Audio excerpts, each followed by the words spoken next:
ಮತ್ತು ಚುರುಕು ಮೊಲ ಸ್ನೇಹಿತರಾಗಿದ್ದರು. ಗಿಳಿ ಮರದ ಮೇಲೆ ಕುಳಿತು ಎಲ್ಲ ವಿಷಯಗಳನ್ನು ಗಮನಿಸುತ್ತಿತ್ತು. ಮೊಲ ನೆಲದ ಮೇಲೆ ಓಡಾಡುತ್ತಾ ಕೆಲಸ ಮಾಡುತ್ತಿತ್ತು. ಒಂದು ದಿನ ಕಾಡಿಗೆ ಬೆಂಕಿ ಹೊತ್ತಿಕೊಂಡಿತು. ಮೊಲ ಭಯದಿಂದ ದಾರಿ ತಪ್ಪಿತು.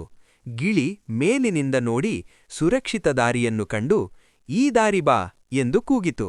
ಮೊಲ ಗಿಳಿಯ ಮಾತು ಕೇಳಿ ಜೀವ ಉಳಿಸಿಕೊಂಡಿತು. ನಂತರ ಮೊಲ ಗಿಳಿಗೆ ಕಾಡಿನಲ್ಲಿ ಸಿಹಿ ಹಣ್ಣುಗಳನ್ನು ತಂದುಕೊಟ್ಟಿತು.